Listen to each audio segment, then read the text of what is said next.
오늘도 우리 기뻐하는 교회에 수요예배 함께 하신 여러분들을 주님의 이름으로 환영하고 축복합니다. 우리 옆에 계신 분들과 함께 인사하겠습니다. 하나님이 우리와 함께 하십니다. 인사하시겠습니다. 하나님께서 언제나 저와 여러분들의 삶 가운데 함께 하시고 또 은혜를 주시는 줄로 믿습니다.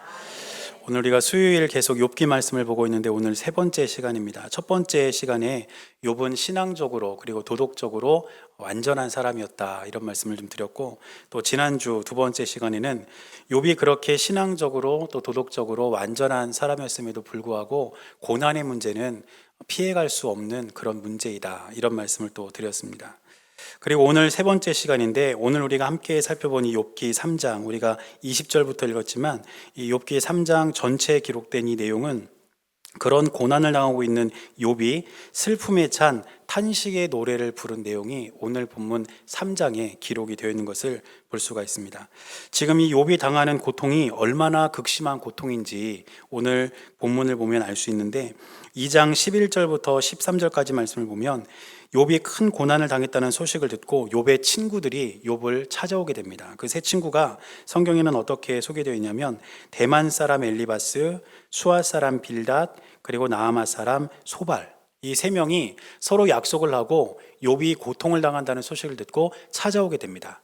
이제 여러분들이 아시는 것처럼 이 세 명의 친구들은 앞으로 4장부터 욥과 계속해서 변론을 이어가는 그러한 욥기의 주인공들이기도 합니다. 그런데 이 친구들이 본 욥의 모습이 얼마나 처참하고 가혹했는지 2장 12절 말씀 보니까 이 세 친구들이 욥을 보았을 때에 못 알아볼 정도였다고 합니다.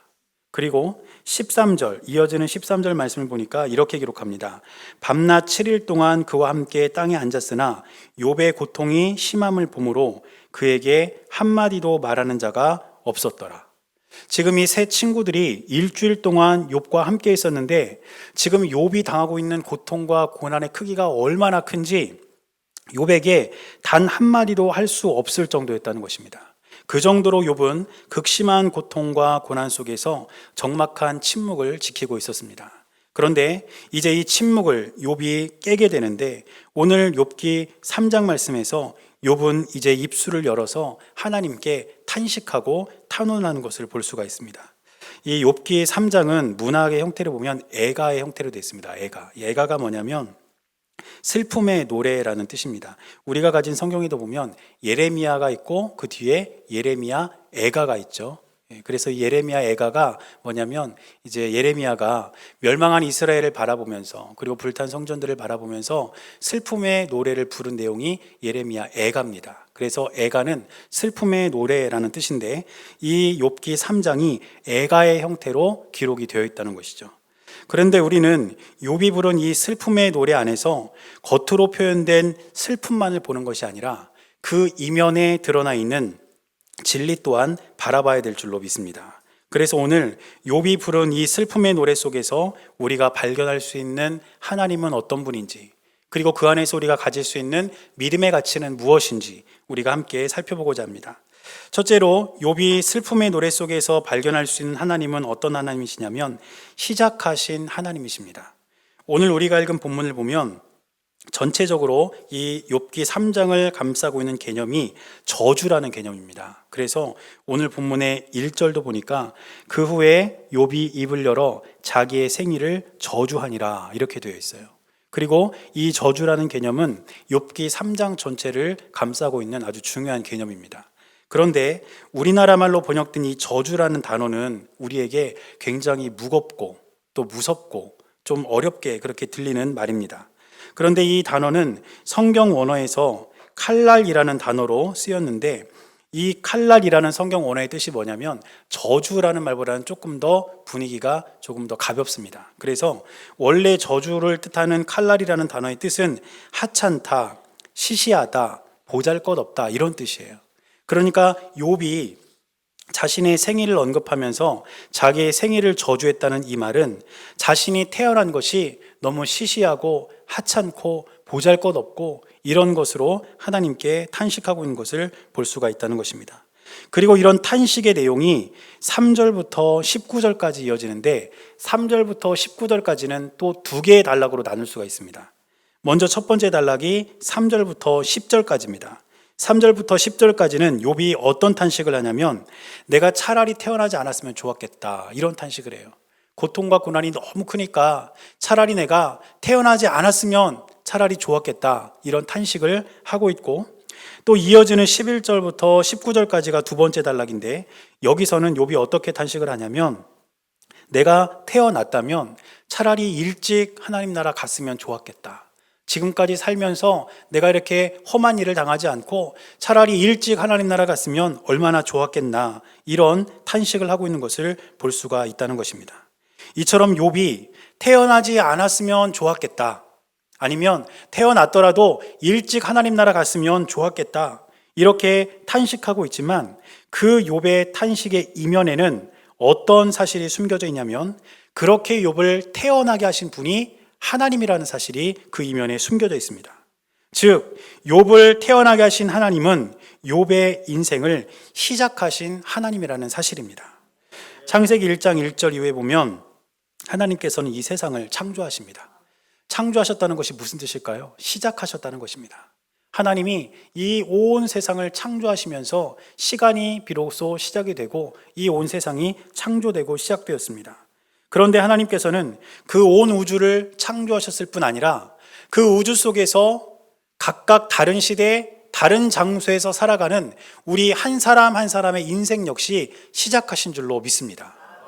하나님께서 저와 여러분들을 지금까지 사랑하시고 우리를 태어나게 하시고 우리를 이끌어 주시고 그렇게 우리의 인생을 시작하셨다는 것을 우리는 반드시 기억해야 될 줄로 믿습니다.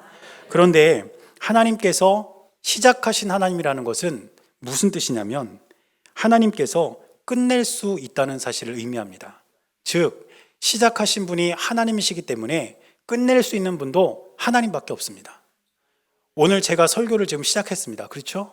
이 설교를 끝낼 수 있는 사람이 누굴까요? 저밖에 없어요. 만약에 오늘 제 설교가 30분이 넘어가서 여러분들이 이건 약속과 다르다, 30분을 한 번도 안 넘겼는데 왜 오늘은 30분이 넘어가냐, 그래서 여러분들이 다 여기 예배당을 떠나도 저 혼자 여기서 계속 혼자 설교하고 있으면 그 설교는 끝납니까? 안 끝납니까? 안 끝나는 거예요. 내일 새벽 예배 때 오셨는데 여기서 계속 제가 설교하고 있을 수도 있어요. 설교를 시작한 사람이 저기 때문에 그 설교를 끝낼 수 있는 사람도 접니다. 하나님이 저와 여러분들의 삶을 시작하셨다면 우리의 삶을 끝낼 수 있는 분도 하나님밖에 없다는 것입니다. 욥의 인생을 시작하신 하나님이 욥의 인생을 끝낼 수 있는 유일한 분이라는 것, 그것을 우리는 오늘 본문을 통해서 기억할 수 있습니다. 이처럼 하나님은 처음 시작하신 분임과 동시에 끝낼 수 있는 분이라는 것을 성경은 우리에게 지속적으로 이야기합니다. 특별히 구약 성경에 보니까 이사야 44장 6절에 이렇게 기록하고 있습니다. 이스라엘의 왕인 여호와, 이스라엘의 구원자인 만군의 여호와가 이같이 말하노라. 나는 처음이요 나는 마지막이라. 나 외에 다른 신이 없느니라. 하나님은 처음이고 하나님은 마지막이 되시는 분이라는 뜻입니다. 또 요한계시록에는 이와 같은 말씀들이 훨씬 더 많이 나오는데 특별히 22장 13절 말씀, 요한계시록 22장 13절 말씀 보니까 예수님께서 이렇게 말씀하셨습니다. 나는 알파와 오메가요, 처음과 마지막이요, 시작과 마침이라. 알파와 오메가, 처음과 마지막, 시작과 마침, 다 같은 말입니다. 예수님께서도 예수님이 처음이자 마지막이 되신다는 사실을 분명하게 말씀해 주셨다는 것입니다. 그리고 욥도 역시 시작이 되심과 동시에 마침이 되시는 하나님께 대해서 고백합니다. 욥기 1장 21절 중간 부분부터 보니까 욥이 이렇게 고백합니다. 주시니도 여호와시요 거두시니도 여호와시오니 여호와의 이름이 찬송을 받으실지니이다 하고, 주시니가 여호와시라는 것은 시작하신 분이 하나님이라는 고백입니다. 그리고 거두어 가신 것도 하나님이라는 것은 나에게 주신 것을 끝낸 분도 하나님이라는 거예요. 그렇기 때문에 하나님은 시작하시는 하나님이심과 동시에 끝낼 수 있는 하나님이라는 것이 성경이 우리에게 가르쳐주는 진리이고 욥도 역시 그렇게 고백한 진리였다는 것을 우리는 기억해야 할 줄로 믿습니다. 그러므로 이 욥의 슬픔의 노래 속에서 우리가 발견할 수 있는 것은 우리가 믿는 하나님은 시작하신 하나님임과 동시에 끝낼 수 있는 유일한 분이라는 것, 그것을 우리는 반드시 기억해야 될 줄로 믿습니다. 그렇다면 이 사실을 통해서 우리가 기억해야 될 우리 삶의 태도가 무엇일까요? 그것은 우리의 인생도 역시 하나님께서 시작하셨다면 하나님만 끝낼 수 있다는 것을 우리가 분명히 기억하고 살아야 한다는 것입니다. 가장 중요한 것은 하나님께서 시작하신 내 인생을 내 마음대로 끝내서는 절대로 안 된다는 것입니다. 우리가 때때로 힘들고 또 어려운 일을 당하게 되면 쉽게 포기하거나 또 좌절하거나 낙담하거나 심지어는 스스로 삶을 마감하고 싶은 그러한 잘못된 마음을 가질 때도 있습니다. 그러나 적어도 우리가 구원받은 하나님의 자녀이고 우리가 하나님을 아는 하나님의 백성이라면 우리의 삶을 시작하신 분이 우리를 향해서 너의 삶은 여기까지다 라고 선언하시기 전까지는 우리의 삶을 절대로 포기하면 안 된다는 것입니다. 우리의 삶 가운데 신실하게 역사하시는 주님을 끝까지 붙잡고 하나님께서 끝났다고 할 때까지 우리는 진실한 마음으로 주님을 신뢰하며 하루하루를 믿음으로 살아내는 것, 그것이 바로 우리가 주님 앞에서 보여야 할 믿음의 태도라는 것을 우리는 반드시 기억해야 될 줄로 믿습니다. 그래서 오늘 하루를 살아가는 저와 여러분들의 삶 속에 우리의 삶을 시작하신 하나님께서 진실로 우리의 삶 가운데 함께 하셔서 우리의 삶 가운데 끝났다고 할 때까지는 우리가 절대로 포기하거나 좌절하거나 낙심하지 않고 주님께서 주시는 힘과 지혜를 가지고 하루하루를 믿음으로 살아낼 수 있는 우리 모두의 삶이 될 수 있기를 주님의 이름으로 간절히 축원합니다.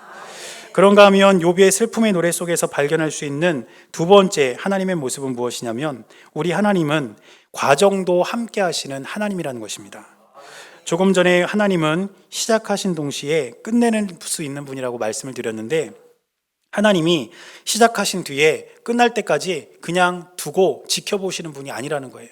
우리의 인생을 하나님이 시작하도록 우리를 태어나게 하시고 우리 때가 되어서 우리를 하나님 나라로 데려갈 때까지 그냥 우리를 내팽개쳐 놓는 분이 아니라는 것입니다. 오늘 본문의 20절 말씀과 23절 말씀을 함께 보겠는데 먼저 20절 말씀 보면 이렇게 고백하고 있습니다. 어찌하여 고난당하는 자에게 빛을 주셨으며 마음이 아픈 자에게 생명을 주셨는고, 이렇게 기록되어 있고, 또 23절 말씀을 보니까 하나님에게 둘러싸여 길이 아득한 사람에게 어찌하여 빛을 주셨는고, 이렇게 탄식하고 있습니다. 우리가 이 말씀을 이렇게 읽어보면 욥은 큰 고통 중에서 고백을 한 내용이기 때문에, 그리고 우리가 만일 큰 고통과 고난 중에서 이 말씀을 만약에 읽게 되면 가장 먼저 눈에 들어온 단어가 뭐겠습니까? 고난당하는 자, 마음이 아픈 자, 길이 아득한 사람, 이런 단어가 먼저 우리 눈에 들어오지 않겠습니까? 그러나 욥의 슬픔 가득한 이 노래 속에는 그런 사람에게 하나님께서 무엇을 주시는지 또한 기록되어 있습니다. 하나님은 고난당하는 자에게 빛을 주시고 마음이 아픈 자에게 생명을 주시며 길이 아득한 사람에게도 하나님께 그 사람이 둘러싸여 있다는 사실을 알게 해주신다는 사실을 우리는 기억해야 될 줄로 믿습니다. 하나님은 우리의 인생을 시작해 놓으시고 끝날 때만 데려가는 것이 아니라 시작과 끝 그 가운데 있는 우리 삶의 모든 과정 속에서도 함께하여 주셔서 고난과 아픔과 고통 속에서도 우리에게 빛을 주시고 생명을 주시고 우리가 하나님께 둘러싸여 있다는 사실을 잊지 않도록 날마다 우리의 삶을 이끌어 주시는 분이라는 것을 우리는 믿음으로 고백해야 될 줄로 믿습니다. 사랑하는 여러분, 우리 주님은 우리에게 빛을 주시는 분입니다. 캄캄한 밤길을 걸어갈 때에 그 밤길 앞에 한 줄기 빛만 있어도 우리는 길을 찾을 수 있고 그 앞에 무엇이 있는지 발견할 수 있습니다. 우리가 우리의 인생을 어두운 길에 비유한다면 그 어두운 우리의 인생길을 밝혀주는 것은 바로 하나님이신 줄로 믿습니다. 고난과 고통으로 어두워진 우리의 인생에 우리 주님께서는 빛을 비춰주셔서 우리가 바른 길을 가게 하시고 그 길에 무엇이 있는지를 알게 하셔서 때로는 피하게 하시고 때로는 이기게 하시고 때로는 넘어가게 하시며 하나님의 뜻대로 신실하게 우리가 우리 인생을 걸어갈 수 있도록 우리 주님은 우리의 인생에 빛을 밝혀주실 줄로 믿습니다. 또한 하나님은 우리에게 생명을 주시는 분이십니다. 우리가 아픈 마음이 있고 또 고통스러운 마음이 있다 할지라도 우리를 그냥 천국으로 바로 데려가시는 분이 아니라 우리가 이 땅을 살아갈 수 있는 힘을 주시고 우리에게 생명의 능력을 주셔서 날마다 믿음으로 이겨나가게 하시는 분, 바로 그분이 우리가 믿는 하나님임을 우리는 반드시 기억해야 될 줄로 믿습니다. 하나님께서 이러한 생명을 주셨기에 이 생명을 끌고 나갈 수 있는 힘을 우리에게 주셨기에 저와 여러분들은 오늘 이 자리에 있는 것이고 하나님께 기쁜 마음으로 예배드릴 수 있는 것입니다. 그리고 우리가 또한 분명히 기억해야 될 것은 무엇일까요? 하나님은 우리를 둘러싸고 계신다는 사실입니다. 길은 아득해 보여도 하나님은 여전히 우리와 함께하고 계신다는 그 사실이 욥의 슬픔의 노래 속에서 우리가 발견할 수 있는 진리라는 것입니다. 열왕기하 6장 말씀에 보면 아람의 왕이 이스라엘을 공격합니다. 그런데 번번이 공격할 때마다 아람의 왕은 실패합니다. 왜냐하면 엘리사가 그 아람 군대가 어디로 올지 그 길목을 다 알고 미리미리 이스라엘 왕에게 가르쳐줘서 방비를 했기 때문에 이제 아람은 이스라엘을 쉽게 공격하지 못하게 되었던 것이죠. 그래서 아람 왕이 도대체 우리가 왜 이스라엘을 공격을 할 때마다 그 사람들이 그렇게 길목을 지키고 있냐, 혹시 우리 내부에 스파이가 있는 거 아니냐, 이렇게 묻습니다. 그때 아람 왕의 신하들이 뭐라고 이야기하냐면, 우리에게 스파이가 있는 게 아니라 엘리사라는 사람이 우리가 가는 길을 다 알아가지고 미리미리 방비를 하기 때문에 우리가 그때그때 실패하는 겁니다, 이렇게 이야기를 합니다. 그러자 아람 왕이 어떤 조치를 취하냐면 엘리사가 거주하고 있는 도단이라는 성읍을 말과 병거와 군대로 완전히 포위하게 됩니다. 그러자 엘리사의 사환, 엘리사의 비서가 그 사실을 바라보면서 겁에 질려서 떨게 돼요. 엘리사에게 와서 두려움에 떨며 이야기합니다. 큰일 났습니다. 지금 아람의 군대들이 우리가 사는 이 도단 성읍을 둘러쌌습니다. 우리가 어쩌면 좋습니까? 이렇게 고백합니다. 그런데 그때 엘리사가 하나님께 어떻게 기도하냐면 열왕기하 6장 17절 말씀 보니까 이렇게 기도합니다. 기도하여 이르되 여호와여 원하건대 그의 눈을 열어서 보게 하옵소서 하니 여호와께서 그 청년의 눈을 여심해 그가 보니 불말과 불병거가 산에 가득하여 엘리사를 둘렀더라. 도단 성읍을 아람의 군대들이 둘러싸고 있었지만 그렇게 둘러싼 아람의 군대를 하나님 군대가 둘러싸고 있었던 것입니다. 길이 아득하다고 탄식한 욥의 고백과 도단을 둘러싼 아람 군대를 바라보면서 탄식한 엘리사의 사환의 고백은 같은 의미의 탄식 아니겠습니까? 우리가 살아가는 세상이 이처럼 힘겹고 어렵고 이 세상은 내 인생을 완전히 둘러싸고 있는 것처럼 힘든 세상이다. 이것이 욥의 고백이었고 엘리사 사환의 고백이었습니다. 그러나 욥은 자신의 길이 비록 아득할지라도 하나님께서 욥의 인생을 둘러싸고 계신다는 사실을 알아야 했습니다. 엘리사의 사환 역시 아람 군대에게 포위되어 있는 상황이지만 그 군대마저 포위하고 있는 하나님 군대를 바라봐야 될 것이었습니다. 사랑하는 여러분, 우리의 삶도 마찬가지 아닐까요? 세상이 우리의 삶을 둘러싸인 것처럼 때때로 우리의 삶에 여러 가지 고통과 근심과 걱정들이 있습니까? 그러나 우리가 눈을 들어 봐야 할 것은 우리를 둘러싸고 있는 세상이 아니라 그 세상마저도 둘러싸고 우리를 보호하시는 하나님의 크신 능력을 바라봐야 될 줄로 믿습니다. 그래서 하나님께서 욥에게 말씀하셨던 것처럼, 그리고 욥에게 그 은혜를 주셨던 것처럼 우리의 삶을 둘러싸고 계시고 우리를 보호하고 계시는 주님을 날마다 믿음으로 바라보며 하나님께로 나갈 수 있는 저와 여러분들의 삶이 될 수 있기를 주님의 이름으로 간절히 축원합니다. 한 가지를 더 이야기하자면 이 욥의 슬픔의 노래에서 알 수 있는 하나님은 어떤 하나님이냐면 슬픔마저도 받아주시는 하나님이십니다.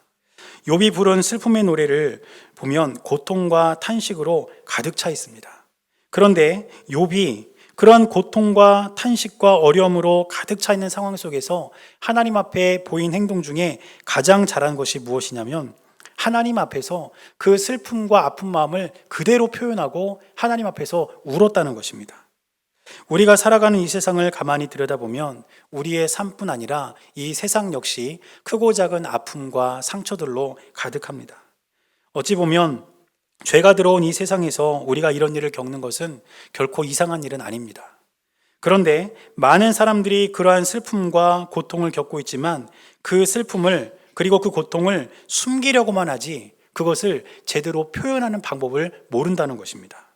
그런데 이게 심각한 이유가 무엇이냐면 이 슬픔의 감정은 제대로 처리되지 않으면 이것이 극심한 우울증으로 올 수도 있고 정신질환으로 올 수도 있고 심지어는 스스로 목숨을 끊는 그러한 극단적인 지경까지도 이어질 수 있다는 것을 우리는 알아야 됩니다. 그래서 가장 깊은 절망과 고통은 숨겨야 할 것이 아니라 밖으로 드러내고 밖으로 표현되어야 될 것이라는 것을 우리는 알아야 되는데 욥이 바로 이것을 했다는 것입니다. 자기의 인생 가운데 어찌 보면 어떤 사람과 비교할 수 없을 정도의 큰 고통을 겪으면서 그 슬픔과 고통을 마음속으로만 삭히고 있었던 것이 아니라 하나님 앞에서 탄식하며 부르짖으며 그 슬픔을 하나님 앞에 다 고백하고 토로하는 그러한 욥의 모습 속에서 우리는 또 하나의 하나님의 모습을 발견하게 됩니다. 그것이 바로 그 슬픔을 받아주시는 하나님이라는 사실입니다. 슬픔을 억누르지 않고 표현하는 것, 그것은 심리학적으로도 굉장히 중요하다고 합니다. 그런데 우리가 슬픔을 당했을 때 누구 앞에서 울어야 될까요? 바로 하나님 앞에서 우리는 울어야 합니다. 욥도 자신의 고통과 고난을 솔직하게 하나님 앞에서 표현하면서 자신의 마음을 하나님께 탄원했는데, 저와 여러분들 역시 우리의 슬픔, 우리의 고통, 우리의 아픔을 내 속으로만 삭힐 것이 아니라 그 슬픔마저도 받아주시는 하나님께 탄식하고 탄원할지라도 하나님께 내어놓고 울 때에 우리 주님은 우리의 슬픔을 받아주시고 우리의 눈물을 닦아주실 줄로 믿습니다. 그 하나님이 우리와 늘 함께 하신다는 사실을 날마다 기억하면서 하루하루를 믿음으로 살아갈 수 있는 귀하고 복된 삶이 우리 모두의 삶 가운데 있게 되시기를 주님의 이름으로 간절히 축원합니다. 얼마 전에 제가 책장을 정리하다가 좀 오래전에 친구가 저에게 선물해 준 책을 발견했어요. 근데 친구가 그 책을 저에게 이렇게 선물해 주면서 책 안에 메모를 하나 이렇게 좀 남겨놨습니다. 이렇게 메모를 남겨놨어요. 글씨가 보이시나요? 지금의 고난과 아픔이 재호를 더 크게 성장시킬 줄로 믿는다. 힘내. 이렇게 해서 저한테 이 책을 선물해 줬는데, 그때가 언제였냐면 2005년이었습니다. 2005년도에 제 친구가 저 책을 저한테 이렇게 선물해 줬어요. 2005년은 저에게 있어서 가장 큰 아픔과 시련의 시기였습니다. 저 때는 정말 욥과 같은 마음이었을지도 몰라. 차라리 내가 안 태어났으면 좋았겠다. 이런 정도로 굉장히 힘들 때인데, 이 친구가 제 가장 가까운 데서 제 상황을 이렇게 보면서 이제 저렇게 위로를 해준 거예요. 그런데 이 책의 제목이 뭐였냐면, 참 공교롭게도 하나님 앞에서 울다, 이런 책이었어요. 하나님 앞에서 울다. 저 책을 지으신 분이 제럴드 시처라는 분인데, 이 책의 내용이 어떤 내용이냐면, 제럴드 시처라는 저 책을 쓴 저자가 겪게 된 큰 고통과 아픔, 그리고 그것을 이제 치유해 나가면서 하나님께로부터 받은 은혜를 이렇게 기록한 책이 저 책입니다. 저자는 어떤 어려움을 겪었냐면, 자신의 어머니, 그리고 자신의 아내, 그리고 4명의 자녀들과 함께 차를 타고 가고 있었는데 상대방이 잘못을 해가지고 큰 교통사고가 났어요. 그래서 현장에서 어머니와 아내와 딸을 잃습니다. 그리고 이제 자기는 남겨진 3명의 자녀만을 데리고 이제 살아가게 되는 것이죠. 아마 욥과 같은 그런 상황이었던지도 모르겠어요. 그런데 그렇게 누구와도 비교할 수 없을 만큼의 큰 고난을 겪은 저 책의 저자가 하루하루를 믿음 안에서 살아가면서 그 고통이, 그리고 그 고난의 시간들이 어떻게 은혜가 되어서 내 삶 가운데 찾아오는가, 그 내용들을 저 책에다가 이렇게 쭉 썼던 것 같아요. 그러니까 이제 제 친구도 제가 겪는 어려움을 아니까 이렇게 어려움을 당한 저분도 이렇게 그 은혜의 시간들을 보냈다, 그러니까 너도 힘내라, 이런 식으로 저한테 저 책을 줬는데, 이 책이 우리나라 말로 번역이 되면서 책의 제목이 하나님 앞에서 울다, 이런 책으로 번역이 되었는데, 이 책의 원래 제목, 그러니까 제럴드 시처라는 분이 이 책을 쓸 때 붙인 원래 제목은 하나님 앞에서 울다가 아닙니다. 번역을 하면서 우리나라에서 저렇게 책에 제목을 붙인 거예요.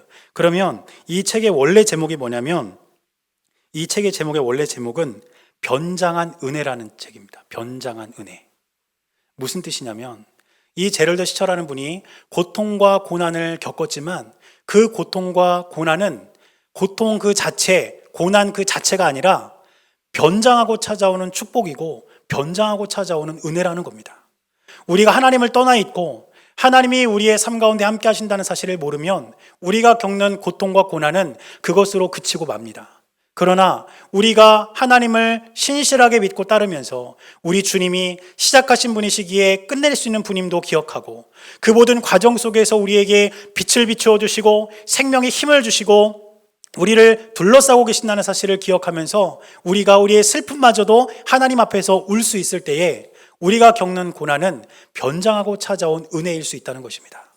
사랑하는 여러분, 저는 저와 여러분들의 삶 가운데 때때로 어려움과 아픔과 상처가 있을지라도 그것은 상처 그대로의 모습이 아니라, 고통과 고난 그대로의 모습이 아니라 변장하고 찾아온 은혜라는 사실을, 변장하고 우리에게 찾아온 축복이라는 사실을 발견할 수 있는 은혜가 있게 되시기를 바랍니다.